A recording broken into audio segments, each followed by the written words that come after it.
Thanks very much for having me. You know, when I was sitting here, I was thinking of the story of the Jewish man who tells his son the secret to life.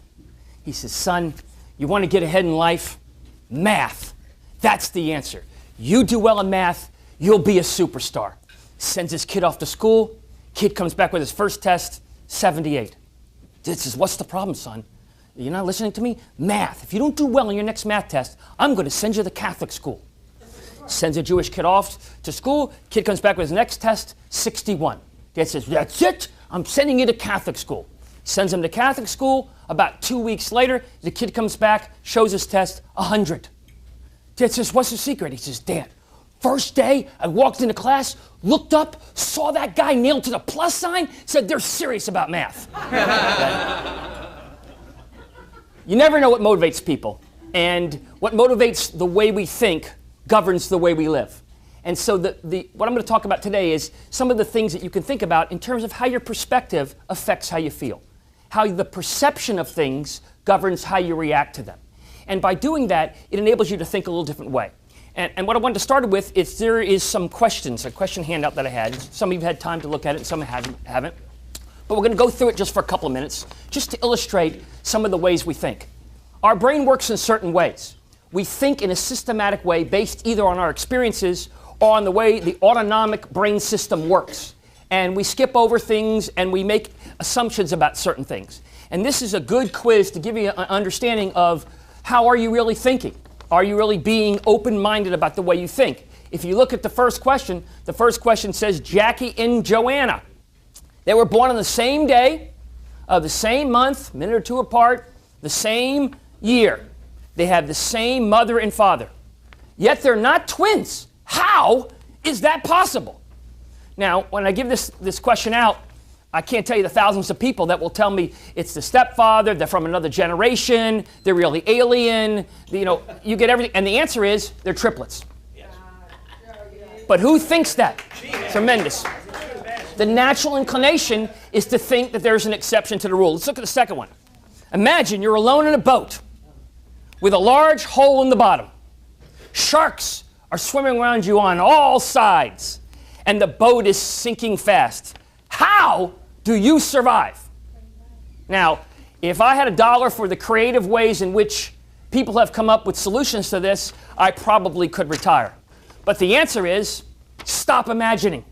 It says imagine. Your mind makes assumptions and tries to go to the end result, tries to figure it out. And that's the way you think in real life. And that's the way you think about other people, and that's the way you respond to other people. Tom's mother has 3 children. One is April, one is May, and what is the third? Okay, Tom. Most people say June. They don't realize because the natural inclination is to forget about that person. Because we're looking at sequential. Your mind is working ahead of you. Your perspective and the way you view things is governing the way you respond. An airplane crashed into a field. Every single person in the aircraft died. But 2 people survived. How come? Are they married? They're married. Said every single person. But you have to look at the type and the way it reads. Because our natural inclination is to overlook that. A murderer is condemned to death. He has to choose between 3 rooms. The first is full of raging fires. The second is full of assassins with loaded guns. And the third is full of lions that haven't eaten in 3 years. What room is safest for them? The lions, because they're dead if they haven't eaten in 3 years. But the natural inclination is to think, oh my God, they must be really hungry and I got to think of a way to put out the forest fire.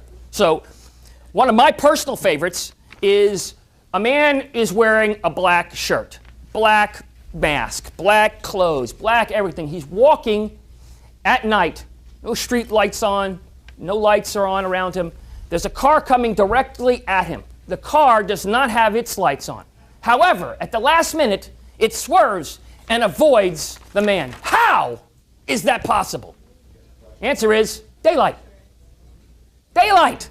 But your natural inclination is to think it must be dark, it must be night out. You see the way your mind is thinking and the way it makes assumptions about things. This is what you do with people. This is what you do with behavior. Last one. What do you sit on, sleep on, and brush your teeth with?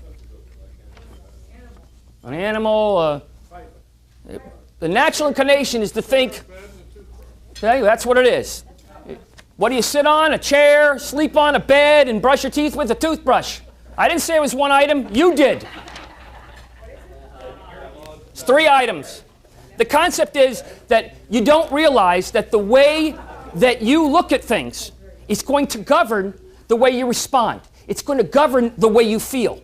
So if I'm stressed out about something, perhaps if I can look back at what's causing that stress. If I'm angry about something, what's causing the anger? Not the incident right there in front of you, but what is my thinking pattern about? It's going to change the way you think. I tell the story of one of my dear friends who, he's a first grade school teacher, and he says, you're not going to believe the story. I go into the first day of class, and I taught the kids in kindergarten, so I know them well, and I bring in an apple, one of these apples, and I say, what color's the apple? And it's one of those apples that has kind of a reddish, greenish, yellowish hue to it, and the kids start screaming out red and green and yellow, and Tommy in the back raises his hand, doesn't say a word, and says, Tommy, what it is? He says, it's white. He says, I was so mortified. I thought, do I have to put this kid back? What's the problem? It's like, Tommy, listen, apples can be red, they can be yellow, green, maybe some combination. They cannot be white. Tommy, look inside. The apple's actually all white with just a little bit of cover. Your perspective, the way you look at things, determines how you're going to respond. It determines how you're going to live. So if you see by some of these things that we're talking about, we need to take a step back and figure out what's causing us to feel in a certain way. The name of the speech was called Happiness is an Inside Job. And the reason is because it's about you. But if you understand that somebody coming to you and telling you, you need to change the way you think, you need to be happier, that's not going to work. Okay? You're set in your ways, you know what you're talking about. But if somebody gets behind and says, how do you think? What causes you to process this in a certain way? What makes you feel a certain way? And we go back and look at that, we can then start attacking the way you feel is governed by your past experiences, your perspective, and what you assume about that other person. What you assume about the way they're going to respond or react.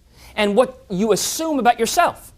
And by looking at that, it changes the way you think. Now, these questions are samples, and they're ways that you can go ahead and say to yourself, hey, I'm looking at things in a different and unique way.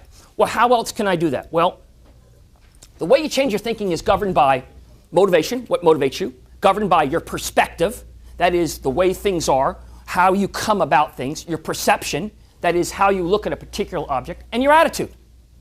Well, let's talk about those. I mentioned to you about perspective and perception, and I talked to you about the Apple story. But there's a famous story of Nike, where they send the 2 representatives out to Africa. And the 2 representatives call, they're on different sides of Africa, and the first representative calls and says, listen, this is not the place to be. No one wears shoes. No one. An hour later, on the other side of the thing, the other guy calls on the phone and says, you're not going to believe this. No one wears shoes. This is a gold mine. The mentality. How do you approach things? Are you solution-oriented, or are you dwelling on the problem? Do you spend time trying to feel like I have to tell somebody what my problem is to give weight to it? Or do you look at, hey, I've got a problem, let's find the solution? What is my attitude like? How do I run my life? You'll read stories in the book of some of the experiences I had. And you'll see that when you read some of those experiences, I'm not sure that you'll think your life is all that bad. But the reality is that what you want to do is you want to start thinking about what makes me feel good, what places me in contentment, and what is causing me the stress that I have. And not whether that person looked at you wrong, but what makes me react in that way? What makes me think that way? Why do I feel that I have to yell or I have to raise my voice in order to get something across? Is that because I think the other person isn't going to listen unless I yell? Is that because I was unsuccessful with telling them before? What is that related to? Well, it's related to that obviously you have a perception that the value of what you're saying does not have the same effect. So you think you have to be louder or stronger to indicate or create something to be forced to be done. Instead, if you think about what's motivating the other person and you try to figure out why is it that my words don't seem to have much effect on you, as opposed to trying to figure out how I can beat you down with them, now I'm putting the other person into a position that they need to start thinking about how they feel. They need to start thinking about the way they live affects me. What you do defines you. How you act will be a reflection on who you are, how you feel and how other people feel about you. And if you approach life that way, it's a different way of looking at life. It's not looking at life at the problems I have, it's looking at life at the opportunities I have. And that's not just a cliche, that's a reality. If you think about the way you think, you'll change the way you think. You know, I was in a board of directors meeting. There's a gentleman, Robert Curry here, who's a business consultant, and he has meetings where he brings CEOs of major corporations together, and they sit in a room, 20 of them, and we talk about issues that they raise. And one of the CEOs, who was extremely successful, was very, very upset because a couple of his clients weren't paying his bills. And it was causing him, longtime clients, was causing him such stress that it was affecting the way he felt. It's like, I don't know what to do. You know, my spouse doesn't want me to let go of the clients. They've been here a long time. They eventually pay. And for 20 minutes, went on and on. And I said, how does that make you feel? I'm miserable. What is the value of feeling good? What's the value of it? Well, it's worth everything. Well, apparently not. Apparently it's not worth everything because you're willing to compromise and allow two other people to infect the rest of your life. And not only does it affect you from a business perspective, it affects you interpersonally. Think about if you've ever gotten snippy with your boyfriend, girlfriend, spouse, whatever it is, and you realize it had nothing to do with them. It had to do with something somebody did to you earlier, and then they said something and they said the wrong thing. And boom, like an incendiary, you reacted. It's like the words get out, it's like, I got to grab those words back. Okay? And now I'm stuck with it, and I got a choice. Either I got to act like there's a reason why I'm mad, which is another fallacy, or I got to figure out a way to take those words back, and therefore the conversation becomes about why am I yelling. The attitude is I need to think and figure out what's making me feel a certain way, and then live that life that makes me feel that the best way I can. And then what will happen is you will absorb people around you. You know, there's the story of the scorpion and the frog that talks about you are a product of your environment. And the scorpion and the frog come up to this long river, and it's about maybe 100 yards across, and there's no other way to cross it. And the scorpion says, listen, get on my back to the frog, and I'll take you across the river. The frog says, what do you think, I fell off the turnip truck yesterday? What are you, crazy? You're a scorpion. You're going to sting me, and I'm going to die. The scorpion says, listen, I'm a scorpion, but if you think I'm going to sting you, and then I'm going to die myself in the middle of the river, you're out of your mind. Frog thinks about it and says, okay. He gets on the scorpion's back. Halfway across the river, scorpion stings the frog. As they're both going under, the frog says, why did you do this? The scorpion says, I'm a scorpion. It's what I do. If you're around people that take, if you're around people that pull you down, you will be pulled down. You put me for a month with people who do drugs, it doesn't matter how motivational I am, by the end of the month, I will be strapping on something. I use the term of stay away from jellyfish. Jellyfish, they move around in the water. They're absolutely helpless, useless. They do nothing but sting you. If you're around them, they're not happy to see you. They're not going to benefit you. They're going to sting you and cause you great pain. There's no positive effect that comes out of it. Why do you want to be around jellyfish? So part of the way you feel is also governed by the environment, the people that are around you. So you have to be careful about how you surround yourself with people, and then when you interact with those people. And once you start creating this positive feeling, what happens is other people also start seeing that either you have to sort of be more solution-oriented and more positive, or you're not going to make it. And I think that's very important, and it's important for you to understand. Your perception and the way you go about things also is going to govern how you process. So if I go about things and my mentality is everything is good, then chances are things are going to be good. There's a famous story of this king, very famous king, and he has his servant who's his right-hand man. Everything, everywhere he goes, this servant's by him. Anything he needs, he's his trusted advisor. He does everything for him. And one day, they're going out for a weekly hunt, and the servant is to load his gun, and the servant loads his gun in the wrong way by accident, and the gun goes off and blows off the guy's thumb, the king's thumb. King says, that is just, who do you think you are? I can't even, I'm putting you in jail. And he imprisons his trusted confidant and friend. Year and a half later, He's out hunting, not being with his trusted servant. He doesn't necessarily know all the great areas to go, and he accidentally wanders into an area of cannibals. Cannibals eat people. So they are skewering him up, and they're about to spin him on the spindle and like a rotisserie chicken. And as they put him on, they see he has no thumb.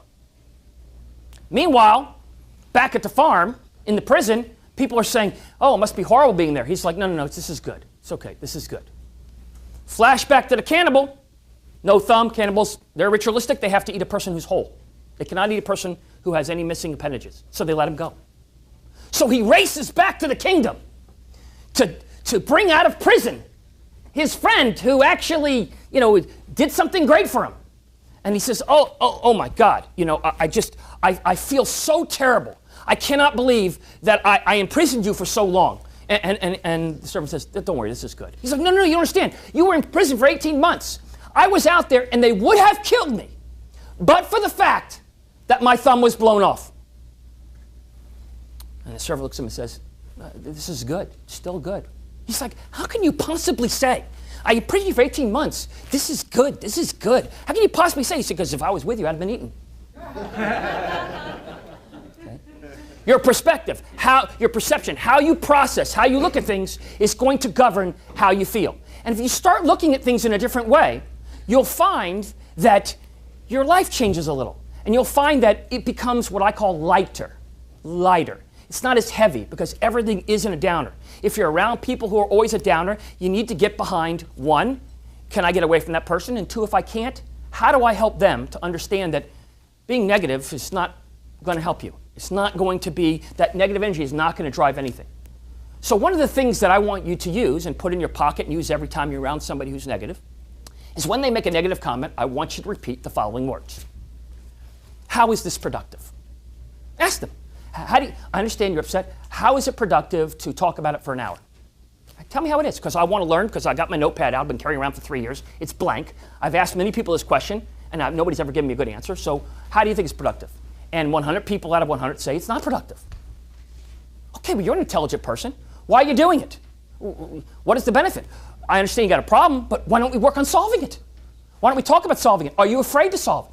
The concept being is that when you use this, how is this productive? It stops people in their tracks because people's mentality is, I got to get this out, and you need to listen to me because I need to get done with what I'm talking about. And when you stop them in their tracks and say, hey, might be a great, what you're talking about could be horrible, but how is it productive?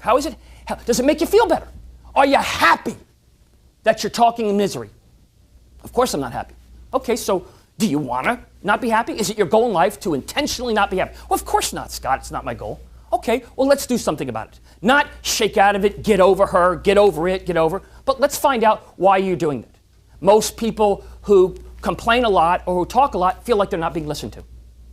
Statistics show that people who feel like they have to constantly vent and revent, they feel like the other person doesn't understand how they feel. So if they say it over and over again, you'll let you do that, not realizing that it actually turns the other person off. So what you have to do is get inside their mind and help them to think a little differently. So I'm changing not only the way I think and perceive, but I'm changing the way other people think and perceive. That's also built on an attitude. What is going to be my attitude from today on? How will I approach what it is that I want to do in my life? Well, I can tell you a great story. One of my friends went to college at Harvard, law school at Harvard, very good friend of mine, and we had a group of people that everybody did very well in school, and so they kept in touch with other. And he calls me on the phone. He says, "I'm not gonna believe this, Scott. I got a job with Colin Powell. Like, this is the greatest day of my life.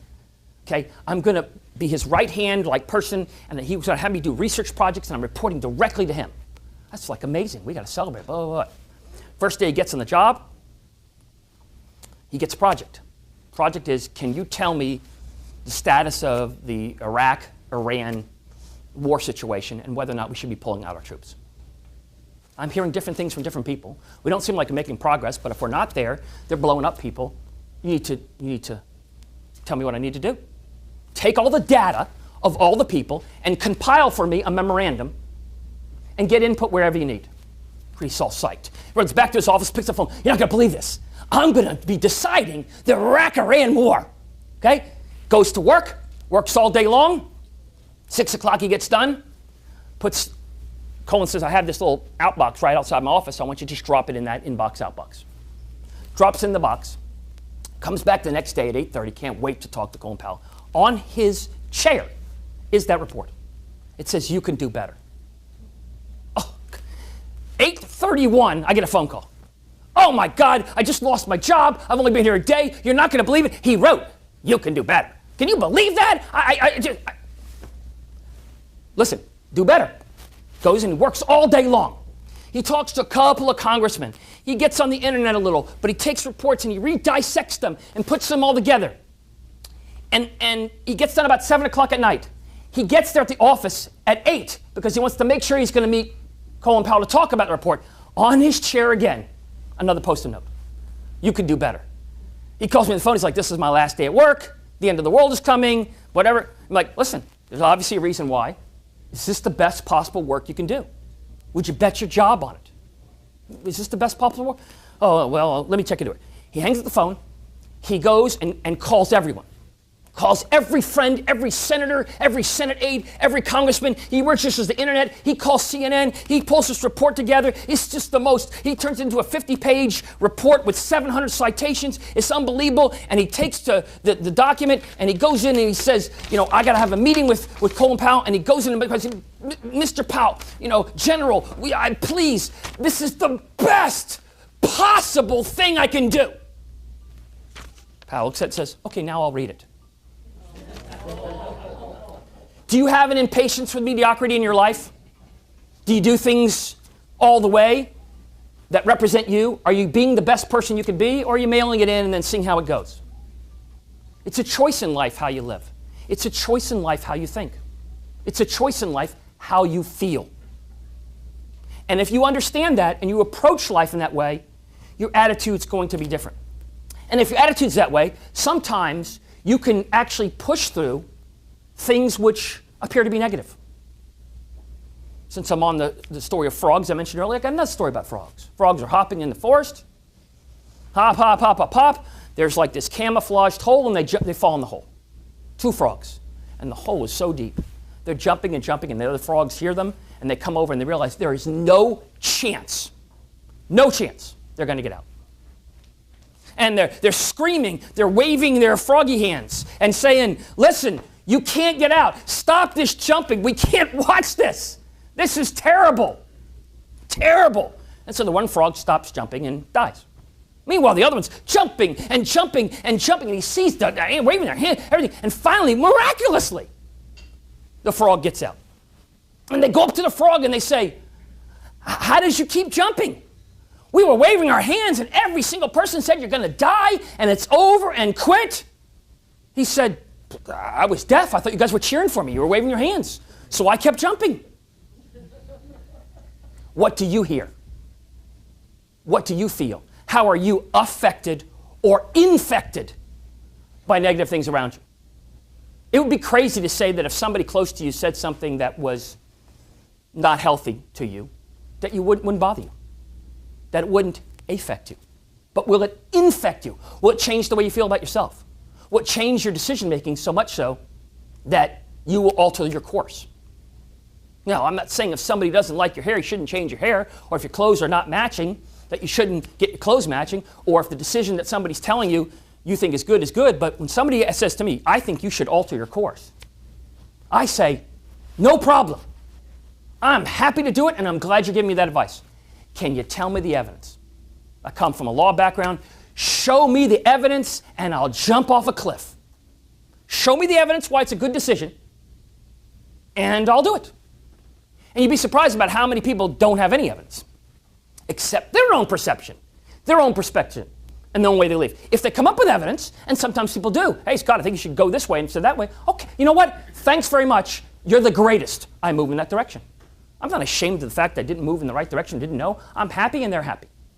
See that mentality? And it's a way of, you have to be able in your own self. You have to be able to want to feel good and believe that you feel good. This is an expression. He who wants milk should not sit himself down in a pasture and wait for the cow to back up to him. If you want something in life, you have to move towards it. You have to want it. And you have to live it. And every one of you can live it.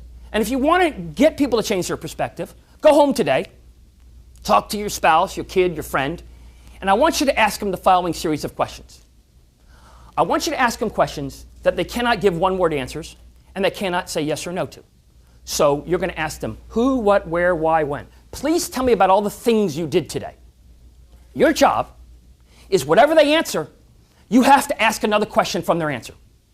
And you go as long as you can until they say either no, yes, or one-word answer. Please tell me about your day today. Well, I went to the groceries and I picked up this and I bumped into that guy. Tell me, what groceries did you buy? Well, I bought this, this, and this. Why'd you buy those things? And what you're going to find out is you're going to learn things about the person you didn't even know. You're going to learn the real problem why somebody's upset is because somebody ran a light that had nothing to do with this, or 3 days ago you didn't put your clothes away. Who knows? But what you'll do is you'll start listening. And the great thing about this is particularly useful for men, okay? But the great thing about this is it will teach you how to listen, because you have to listen and in order to respond. And we as men, being a male-dominated type of, we want to know everything. We know everything. And if we don't know everything, we know everything. And we're afraid to say we don't know something because we're afraid you're going to judge us and say, well, you're an idiot. So if you ask questions, you gather information, it starts training you that the best way I can win every time is to know what I'm dealing with.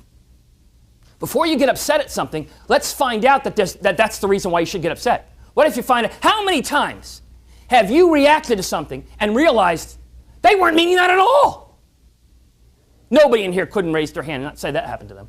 Why? Because you made assumptions. You perceived certain information and you responded to that information in the way in which you thought, oh, that's an affront to me. How dare you, on button. Instead of, what are they really getting at? So you think I'm ugly and my mother dresses me funny and I'm stupid. Okay, what else? Let's get it all out. And then you think that I'm not tall enough, or I'm too tall, or I'm fat, or I'm skinny, or whatever. Okay, anything else? Yeah. Okay, let's go. I wrote them down. Tell me the evidence for all that stuff, because maybe you're right. Maybe I need to gain weight, lose weight, get taller, get smaller, get smarter, get dumber. Let's talk about that. I will assure you that in 99 times out of 100, if not 100 times out of 100, they will have no evidence for their statements, except for their own personal opinion about how they want to control you. And maybe their intentions are pure. I don't denounce their intentions. I merely want support for that.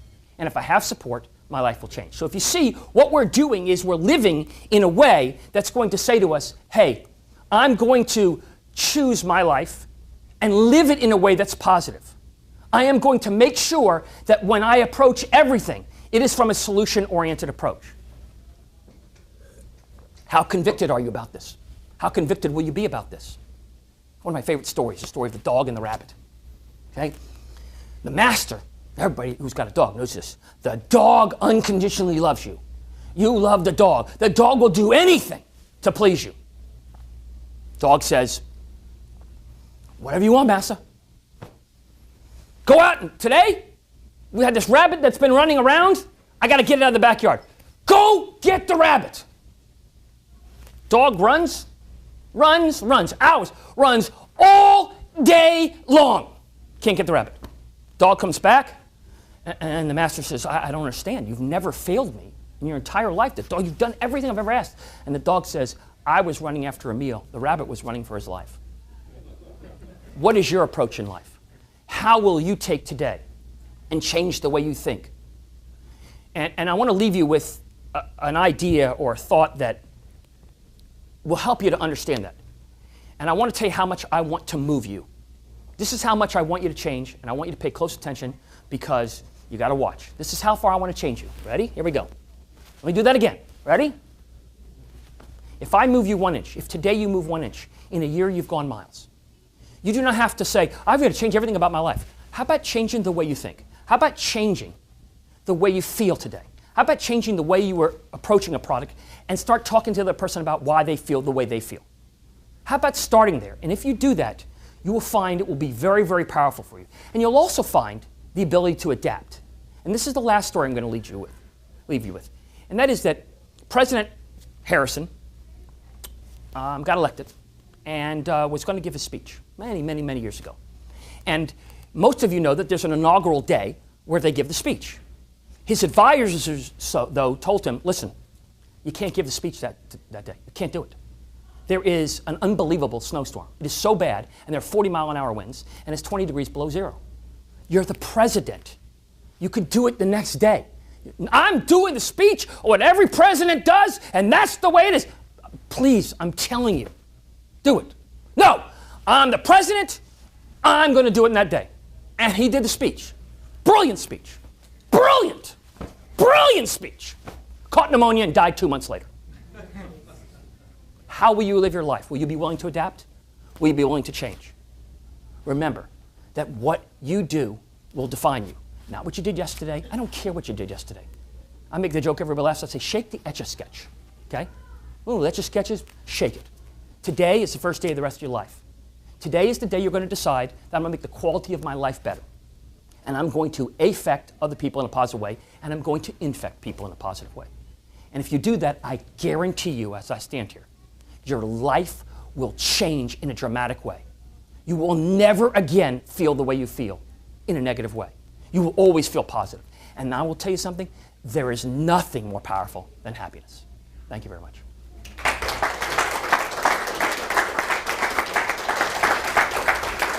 Questions? We have time for questions.